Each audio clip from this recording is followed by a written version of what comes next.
بھی یہی ہے۔ مربی اس خول سے باہر نکل کر صورتحال کو طالب علم کی نظر سے دیکھتا ہے۔ مطلب وہ بچے کی نفسیات کو سمجھتا ہے۔ بالکل۔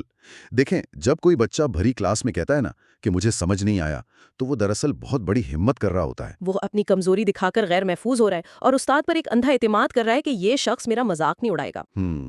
کتنی گہری بات ہے یہ۔ اگر اس نازک لمحے میں استاد طنز کر دے یا ڈانٹ دینا، تو وہ بچہ شاید زندگی بھر دوبارہ سوال پوچھنے کی ہمت نہیں کرے گا، اس کی سوچنے کی صلاحیت دب جائے گی۔ لیکن جب مربی گہرا سانس لے کر مسکراتا ہے اور کہتا ہے، واہ، یہ تو میں نے سوچا ہی نہیں تھا، بہت اچھا سوال ہے، تو وہ بچے کو پیغام دے رہا ہے کہ تمہارا نہ جاننا کوئی جرم نہیں ہے۔ صحیح۔ اور میں یہاں تم پر فیصلہ سنانے نہیں، تمہارا ہاتھ تھامنے آیا ہوں۔ یہی وہ لمحہ ہے جب ڈر نکلتا ہے اور بچہ ایکٹیو تھنکر بنتا ہے۔ اور یاد رکھیں، اس کا یہ مطلب نہیں کہ غلطی کو ٹھیک نہ کیا جائے، بلکہ غلطی سدھاری جائے، مگر عزت نفس کو کھروچائے بغیر۔ زبردست۔ یہ بات اتنی گہری ہے کہ محسوس ہوتا ہے جیسے استاد کو ماہر نفسیات بھی بننا پڑتا ہے۔ اور اگر سوال کا استقبال اس طرح ہو تو کلاس کا ماحول کتنا محفوظ ہو جائے گا۔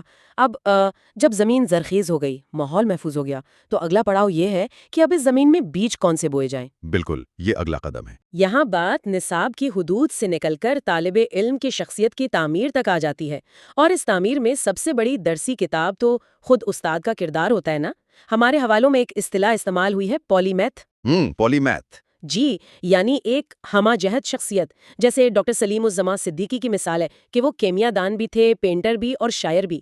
ایک مربی صرف اپنے مضمون کے خول میں بند نہیں رہتا، وہ ریاضی یا فزکس کے مشکل فارمولوں کے بیچ میں سے غصے پر قابو پانا، پرابلم سالونگ اور ناکامی سے سیکھنا سکھاتا ہے۔ جی بالکل ایسا ہی ہے۔ اور ایک اور تصور ہے، حاضر دماغی یعنی مائنڈفلنس۔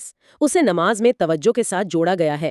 میں یہ سمجھنا چاہ رہی تھی کہ ایک طالب علم کو کیسے پتا چلتا ہے کہ استاد حاضر دماغ نہیں ہے، اور یہ چیز اس محفوظ فضا کو کیسے تباہ کرتی ہے، اور ساتھ ہی یہ بھی بتائیں کہ ایک ریاضی کا استاد اپنے رویے سے غصے پر قابو پانا کیسے سکھا سکتا ہے۔ دیکھیں، یہ دونوں پہلو آپس میں جڑے ہوئے ہیں۔ حاضر دماغی کی بات کریں تو بچے اس معاملے میں قدرتی طور پر ایک چھٹی حص لے کے آتے ہیں۔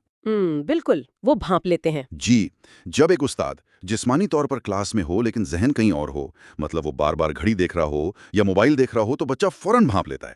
اس کا سیدھا مطلب بچے کے لیے یہ ہوتا ہے کہ میں یا میری بات اس شخص کے لیے اہم نہیں ہے۔ اور اس سے وہ محفوظ فضا ٹوٹ جاتی ہے۔ بالکل ٹوٹ جاتی ہے۔ اس کے برعکس، جب ایک مربی پوری حاضر دماغی سے آنکھوں میں آنکھیں ڈال کر بات سنتا ہے نا، جیسے عبادت میں یکسوئی ہوتی ہے، تو بچے کو احساس ملتا ہے کہ تم اہم ہو، اور یہ احساس بچے کو پہاڑ سر کرنے کا اعتماد دیتا ہے۔ واہ۔ اور جہاں تک فزکس یا ریاضی پڑھاتے ہوئے مہارتیں سکھانے کی بات ہے، تو یہ کوئی زبانی لیکچر نہیں ہوتا، یہ مربی کی شخصیت سے خاموشی سے منتقل ہوتا ہے۔ کس طرح؟ مطلب فرض کریں کلاس میں استاد سے بورڈ پر کوئی مساوات غلط حل ہو گئی اور کسی بچے نے نشاندہی کر دی۔ اب روایتی استاد جس میں عدم تحفظ ہے، وہ تو ناراض ہو جائے گا۔ جی، وہ کہے گا کہ تم مجھے سکھاؤ گے اب۔ بالکل، لیکن مربی فوراً اپنی غلطی کھلے دل سے تسلیم کرے گا، مسکرائے گا اور بچے کی تعریف کرے گا۔ اس ایک چھوٹے سے عمل سے اس نے پوری کلاس کو سکھا دیا کہ اپنی غلطی مان لینا اعلیٰ ظرفی ہے۔ اسی طرح اگر پریکٹیکل ناکام ہو جائے تو استاد چیخنے کے بجائے تحمل سے کہے، چلو دوسرا طریقہ آزماتے ہیں۔ تو اس نے عملی طور پر غصے کو پینا سکھا دیا۔ جی، وہ فزکس کے پردے میں ناکامی کے بعد کھڑے ہونا سکھا رہا ہے۔ بچے الفاظ سے زیادہ عمل کی نقل کرتے ہیں۔ یہی اس کا ڈاؤٹ فری اور بے داغ کردار ہے جو نصاب سے زیادہ اثر چھوڑتا ہے۔ یہ تو واقعی ایک ایسا سفر ہے جو انسان کو اندر تک بدل کر رکھ دے۔ انسان کا اپنا طرز عمل ہی سب سے بڑا سبق بن جاتا ہے۔ اگر ہم آج کے اس پورے گہرے مطالعے کو سمیٹنے کی کوشش کریں نا، تو ایک بات بالکل واضح ہوتی ہے کہ ایک مربی محض معلومات کی ترسیل کا کارکن نہیں ہے۔ بالکل نہیں۔ وہ کوئی اسمبلی لائن کا مزدور نہیں ہے، وہ شعور زندگی کو بیدار کرنے والا مالی ہے۔ وہ امتحان کے چند گھنٹوں سے دور ایک باوقار زندگی اور کبھی نہ ختم ہونے والی کامیابی پر نظر رکھتا ہے۔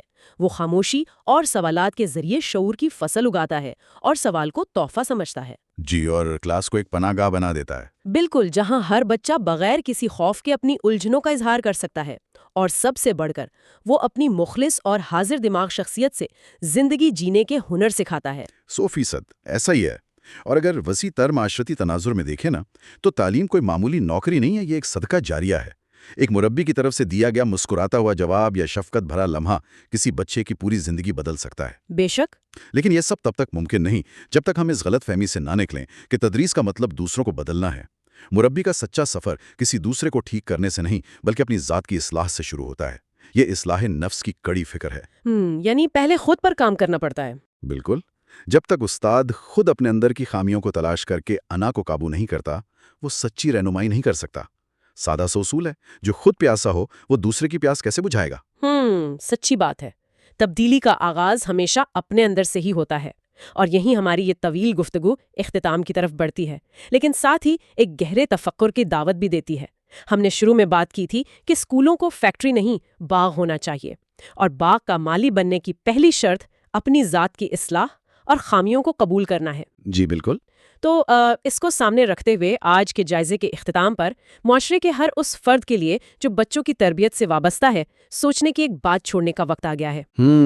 کیا بات ہے؟ سوچنے کی بات یہ ہے کہ اگر بہتر رہنما بننے کی شرط کمزوریوں کا سامنا کرنا ہے، تو بحیثیت بالغ افراد ہمارے اپنے اندر وہ کون سا پرانا عدم تحفظ ہے، وہ کون سا ایسا چھپا ہوا ڈر یا انا کا خول ہے جسے آج ہی اسی وقت پس پشت ڈالنے کی ضرورت ہے، تاکہ ہمارا وہ خوف، ہمارا وہ غصہ اگلی نسلوں میں منتقل نہ ہو سکے۔ بالکل درست۔ اور ہم انہیں ایک ایسا شاندار مستقبل دے سکیں جو خوف اور تذلیل سے پاک ہو، اور جہاں ہر الجھن ایک خوبصورت سوال بن کر کھل سکے۔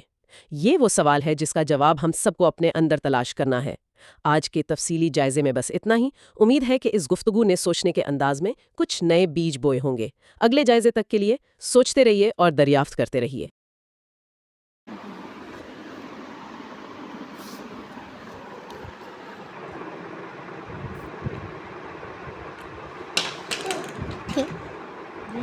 چمک رہی ہے۔